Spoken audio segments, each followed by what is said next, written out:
Hello, everyone that might be watching on YouTube. This is John Lobdell. Every 6 o'clock Pacific time, every Wednesday I read a little poetry, mine and some other people, with a few of my friends, and then I put it on YouTube. So if you're watching, as they always say on YouTube, like and subscribe, and hope you enjoy it. So I always start with a little body mind centering, which I do by rubbing my hands till they get a little bit warm. Putting them right over your eyes, right where they fit nicely. And take some big breaths.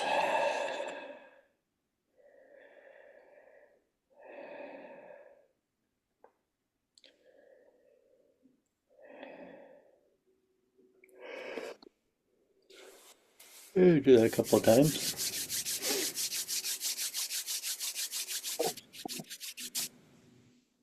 Barbara, you don't do this.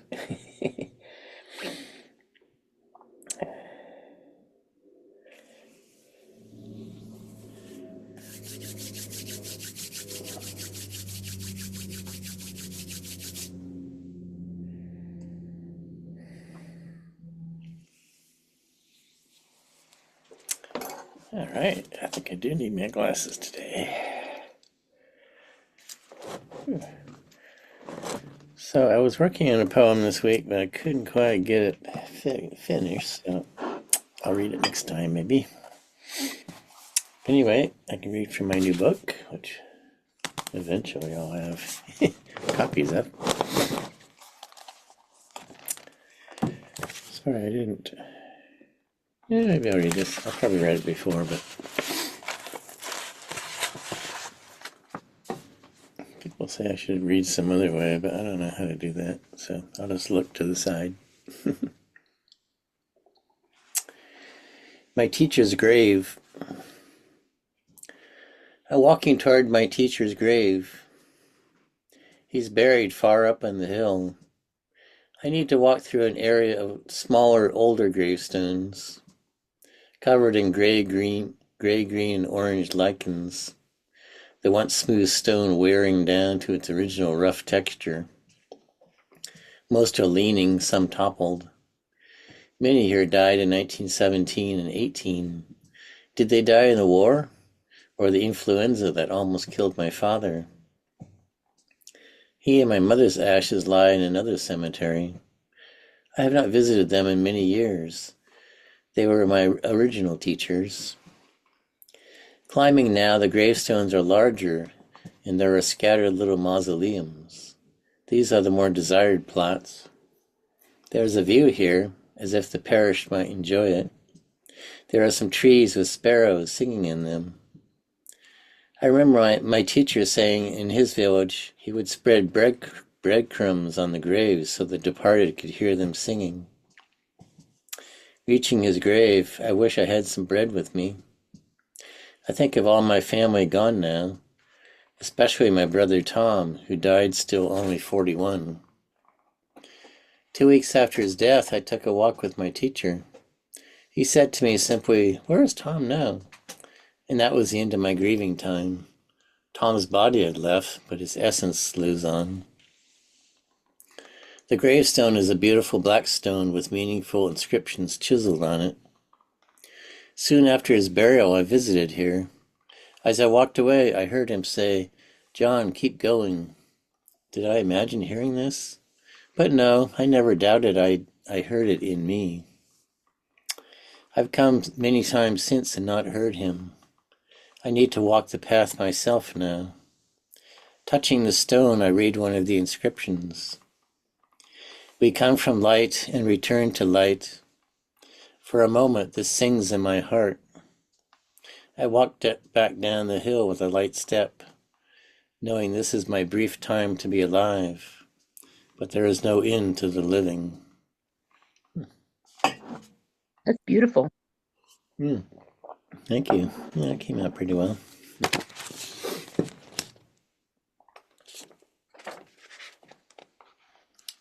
Yeah. Here's one called Suffering. Suffering. The sparrows come to the feeder even though it's raining heavily. I feel for them out in this cold and wet. Yet I see nature has provided them the perfect raincoats. I don't think they suffer like people do. This is just life for them. And of course they can fly. Would we worry so if we could fly? The closest we come is dancing, and we make music as beautiful as sparrow song. We even march to war singing. The sparrows too love their life. As they land, they look around furtively, checking for danger. Overhead, a murder of crows appear, talking loudly and excitedly, just like so much human discourse. But I think if it was up to them, I'd have a different. I think if I was up with them, I'd have a different perspective. I'd see life springing up irrepressibly, even from the blood-stained earth. Yeah, this one's called Leaving. Every spring the nasturtiums come up near the fence. First the roundish leaves, then a multitude of orange flowers, and every once in a while a yellow one. They last 2 or 3 months, then recede out of sight into the earth until next spring. I've tried to keep them alive with water, but they stubbornly disappear. They know their time. Every time I've tried to hold on to something is like this. Like a butterfly in a branch, it flies away. If I caught it, it would die, like water in a river. By moving towards source, it captures oxygen from air. If I stopped flowing, it would become stagnant and sick. I'm sad when people or things leave, yet even that melancholy makes a depression that captures life-giving water from the radiant rain. That one could have been done better.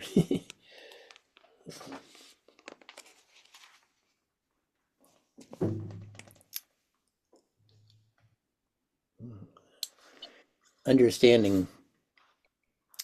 The wrens have stopped building a nest in my birdhouse.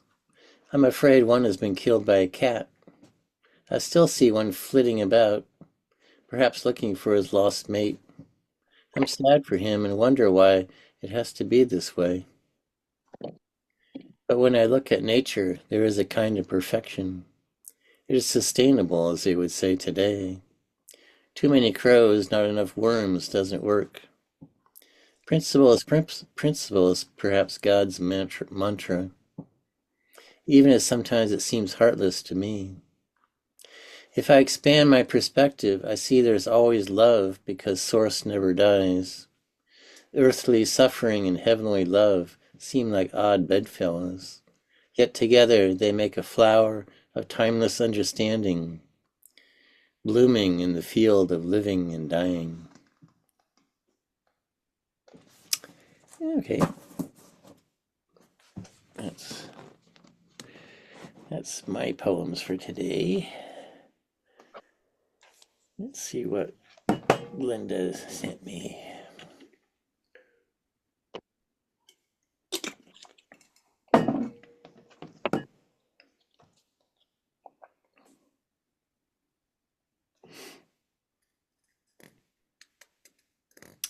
Okay, Julie says she won't be able to join.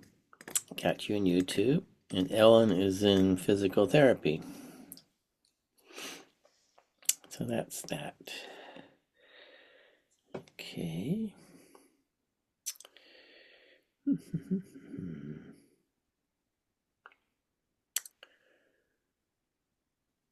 So, Glenda, should I read the wooden ship one?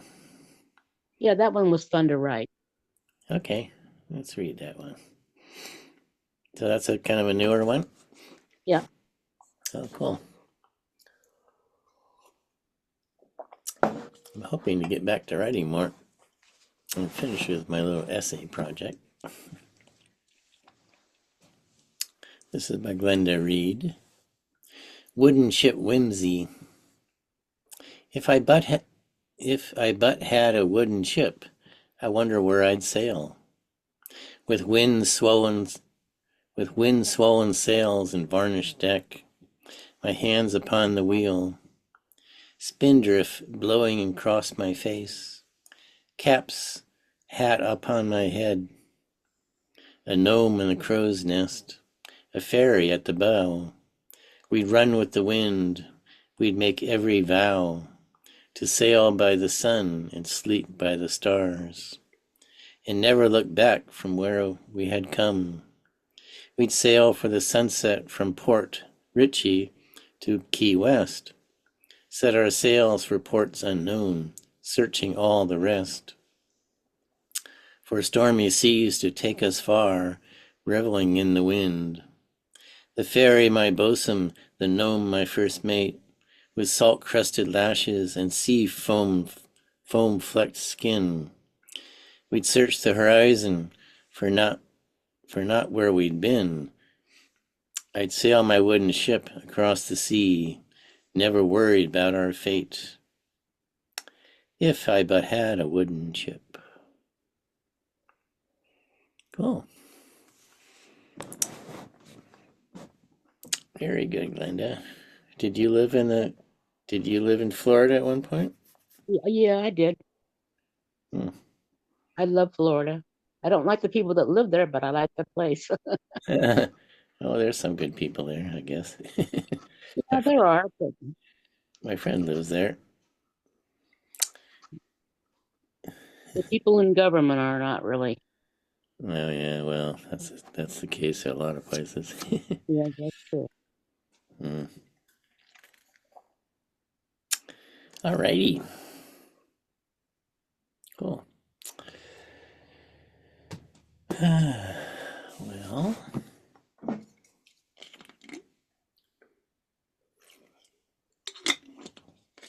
I'm sorry I didn't prepare very well today. I was out. I just kind of came home, so I'm just gonna hope I can find some good poems here.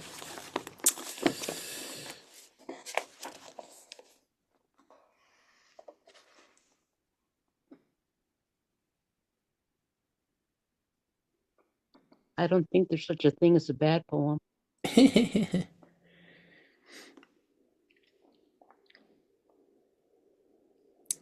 Well, let's try this one. It's by Carolyn Kaiser. I know her name. I think she was one of the beat poets. In fact, she lived, I think, a little north of here in a place called Bolinas.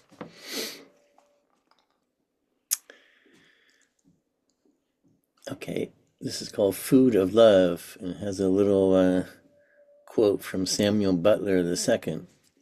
Eating is touch carried to the bitter end. Okay. I'm going to murder you with love. I'm going to suffocate you with embraces. I'm going to hug you bone by bone till you're dead all over. Then I will die on your delectable marrow. Dine on your delectable marrow. You will become my personal Sahara.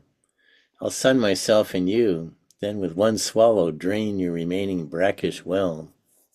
With my female blade, I'll carve my name in your most aspiring palm before I chop it down. Then I'll inhale your last oasis whole.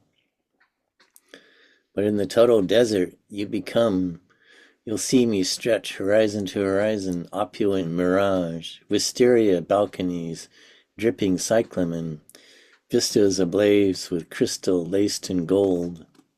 So you will summon each dry grain of sand and move toward me in undulating dunes, till you arrive at sudden ultramarine, a Mediterranean to stroke your dusty shores, obstinate verdure creeping inland, fast renudes. Your barren succulents spring up everywhere, surprising life, and I will be that green when you are fed and watered, flourishing, with shoots entwining trellis, dome and spire, till you are resurrected field and bloom. I will devour you, my natural food, my host, my final supper on the earth, and you'll begin to die again. She went from being a carnivore to an herbivore. That's a wild poem. Yeah.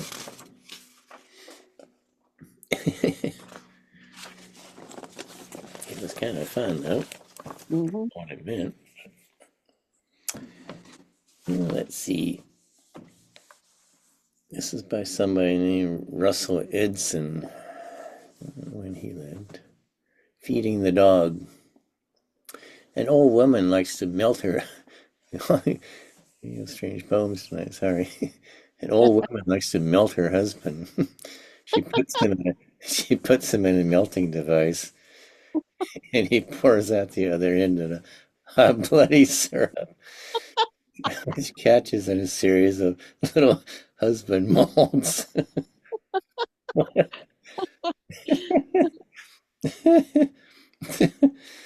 Oh, it's funny but gross. What splatters on the floor, the dog licks up. Oh my God. When they have set, she has 17 little husbands. One she throws to the dog because, oh, if I should read more of this, they're going to throw me off YouTube. One she throws to the dog because the genitals didn't set right. Oh my God. Too much like a vulva instead of an air Oh bubble. wow. Oh my God. Then there are 16 naked little husbands standing in a row across the kitchen table. She diddles them, and they produce 16. I think I'd better stop here. They're going to throw me out. Yeah, I think you better. I think you better skip that. Remember what I said about no bad poems? Might want to take that back. It was funny, but it was a bit gross. Yeah. Yeah. I don't know what this chapter was. Maybe that's what she was trying to do is make us laugh. This is in a chapter named Earthly Love. Okay.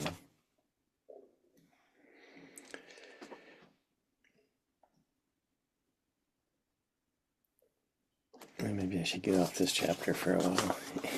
Yeah.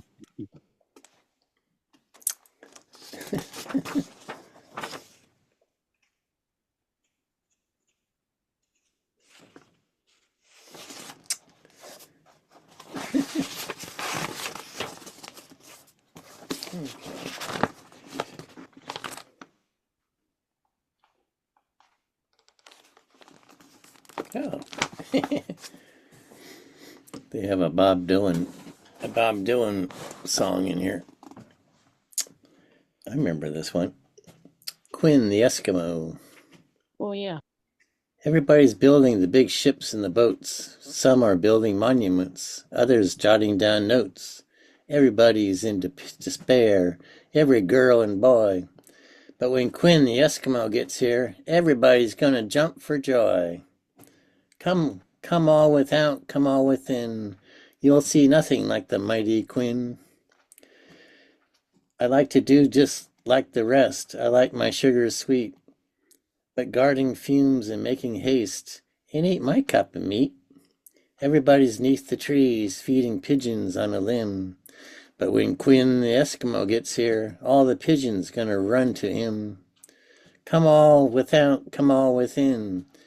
You'll not see nothing like the mighty Quinn. A cat's meow and a cow's moo, I can recite 'em all. Just tell me where it hurts ya, honey, and I'll tell you who to call. Nobody can get no sleep. There's somebody in everyone's toes. But when Quinn the Eskimo gets here, everybody's gonna wanna doze. Come all, come all, come all without, come all within. You'll not see nothing like the mighty Quinn. Well, that was like a poem. Yeah, it was. Yeah. Let's see.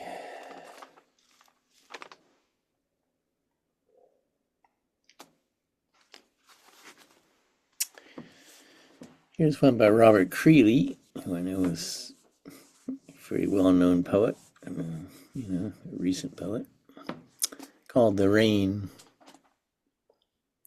All night the sound had come back again, and again falls this quiet, persistent rain. What am I to myself that must be remembered, insisted upon so often? Is it that never the ease, even the hardness of the rain falling will have for me something other than this, something not so insistent? Am I to be locked in this final uneasiness? Love, if you love me, lie next to me. Be for me like rain and the getting out of the tiredness, the fatuousness, the semi-lust of intentional indifference. Be wet with decent happiness.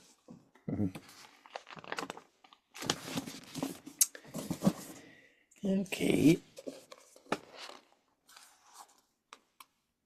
And maybe I read a couple. Robert Bly.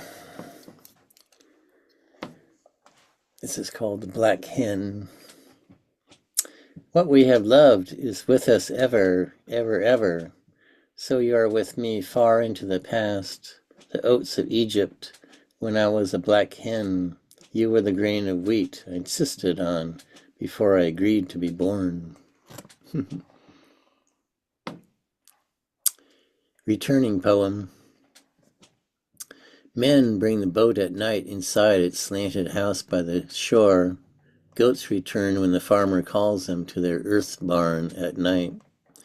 Brothers working on different farms go home after dark and sleep together at last in the attic room under its slanting roof. And the deer returns, finding her way through the woods to her curving grass. At night, the man goes to the bus to meet the woman he loves. It has only been a day, and impatiently brings her home. So what was far out into the air and the long longitudes of the earth is brought home, taken in, a place prepared in the chest, and the mountain loon returns, and soon is asleep in the mountain lake.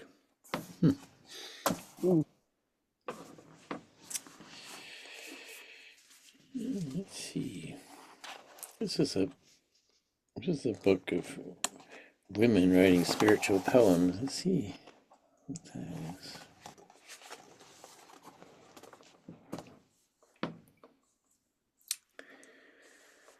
This is written by a Chinese woman. I'm not sure how to pronounce it. Zhu Zhu Zhen. Translated by Kenneth Rexroth. Called Sorrow. The white moon gleams through the scudding clouds in the cold sky of the ninth month. The white frost weighs down the leaves and the branches bend low over the freezing water. All alone I sit by my window. The crushing burden of the passing days never grows lighter for an instant. I write poems, change and correct them, and finally throw them away. Gold chrysanthemums wither along the balcony. Hard cries of migrating storks fall heavily from the icy sky. All alone by my window, hidden in my empty room, all alone I burn incense and dream in the smoke, all alone. Mm.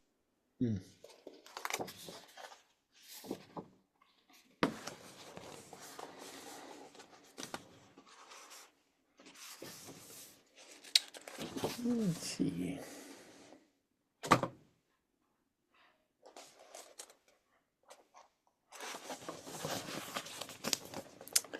See what this one. This is by somebody named Rosalia de Castro. They say that plants don't talk. They say that plants don't talk, nor do brooks or birds, nor the wave with its chatter, nor stars with their shine. They say it, but it's not true, for whenever I walk by, they whisper and yell about me. There goes that crazy woman dreaming of life's endless spring and of fields, and soon, very soon, her hair will be gray. She's a shaking, terrified frost under the meadow. There are gray hairs in my head. There is frost on the meadows. But I go on dreaming, a poor, incurable sleepwalker, of life's endless spring that is receding in the perennial freshness of fields and souls. Although fields dry and souls burn up, stars and brooks and flowers, don't gossip about my dreams. Without them, how could I admire you? How could I live?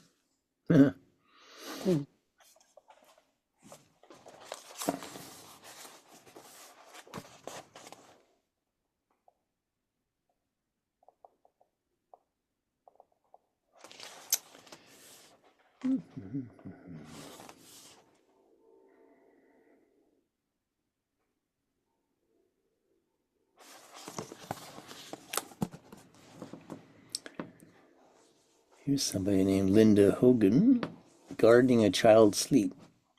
Her body sweats in sleep, as if red fire entered her mouth, burning to speak, exiling dreams into the tense narrow bone of shoulder, the black tangle of hair. That life at night, the life of a fisherman sending hooks out and reeling them in, empty nets. But she has not given in. Even the taut muscles are working to shape the woman's body. The lace of nerves unravel like a comet's tail. Multitudes are suspended in her face. The eyes of an unknown grandfather, black eyes looking like turmoil behind a closed door. I would like to dream for her a paradise of sudden flowers, breaking open a skein of light. But all the words I whisper are people traveling who lost their way, who lost their red horses, as if tethered to fire. Ooh. As if tethered to fire. Oh, wow, it's actually getting a bit towards the end here.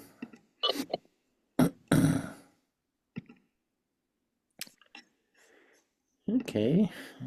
In fact, it's probably Mary time.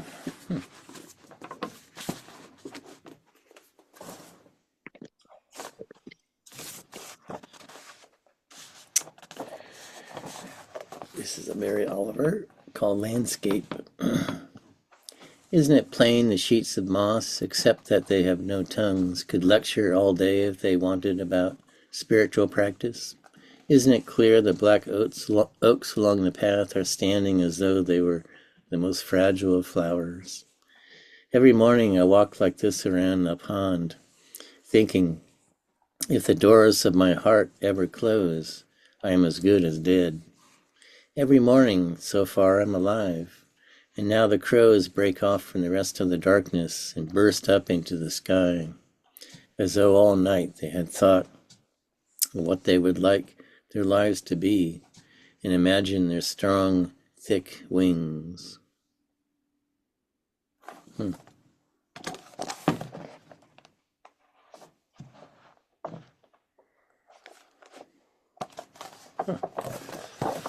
This one I've never read. It's called Acid. Acid. In Jakarta, among the vendors of flowers and soft drinks, I saw a child with a hideous mouth begging, and I knew the wound was made for a way to stay alive. What I gave him wouldn't keep a dog alive. What he gave me, from the brown coin of his sweating face, was a look of cunning.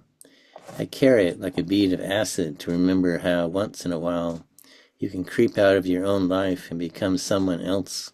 An explosion in that nest of wires we call the imagination.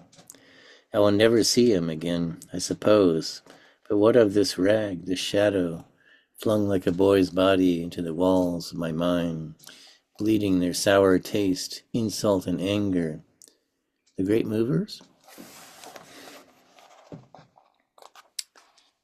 I must say it was a strange group of poems today. Let's read one more here.